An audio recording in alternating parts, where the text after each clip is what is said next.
अतुल सुभाष के खुदकुशी मामले में तीनों आरोपी गिरफ्तार हो गए हैं। निकिता, उनकी मां निशा सिंघानिया और भाई अनुराग सिंघानिया को गिरफ्तार कर लिया गया है।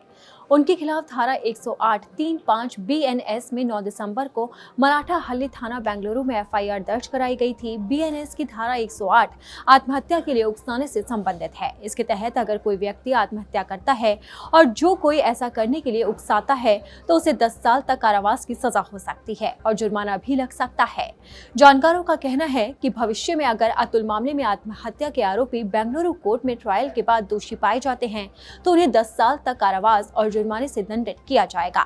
आपको बता दें कि अतुल सुभाष की आत्महत्या के मामले में बेंगलुरु पुलिस ने उनकी पत्नी निकिता सिंघानिया को गिरफ्तार कर लिया था। निकिता की गिरफ्तारी शनिवार को गुरुग्राम के सेक्टर 57 स्थित एक PG से हुई थी। बताया जा रहा है कि Nikita Singhania exchanger India company में बतौर सीनियर AI इंजीनियरिंग कंसल्टेंट के पद पर नौकरी करती हैं। ये कंपनी मुख्य रूप से IT कंसल्टिंग, टेक्नोलॉजी सर्विसेज और बिजनेस ऑपरेशन में विशेषज्ञता रखती है।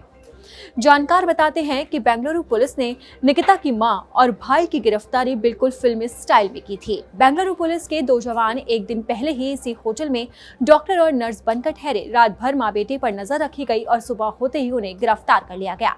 पुख्ता सूत्रों के अनुसार 13 दिसंबर को जौनपुर स्थित आरोपियों के घर पर नोटिस चस्पा करने के बाद तलाश में जुटी बेंगलुरु पुलिस की टीम को उसी दिन मां बेटे की लोकेशन मिल गई।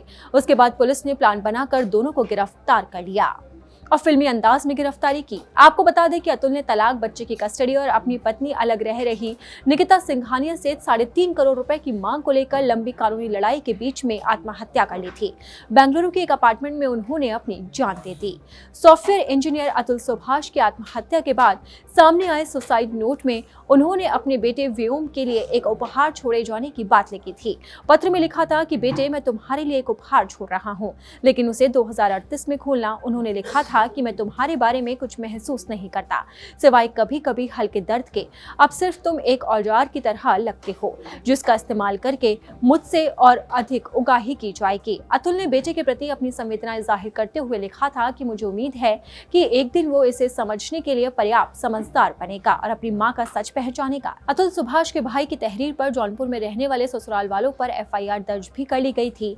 वहीं बताया जा रहा था कि अतुल सुभाष के ससुराल वाले गायब हो गए थे। वहीं इस खबर के बीच में बेंगलुरु पुलिस की एक टीम यूपी के जौनपुर पहुंची थी। ससुराल वालों के फोन स्विच ऑफ आ रहे थे, घर पर ताला लगा था।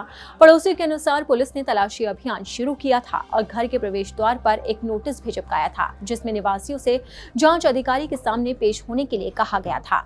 वहीं अब इस नोटिस के बाद में पुलिस ने निकिता सिंघानिया के घर वालों को भी गिरफ्तार कर लिया है। अब देखना होगा कि इस मामले में क्या क्या खुलासे होते हैं और पुलिस कब तक दोषियों पर कार्रवाई करती है।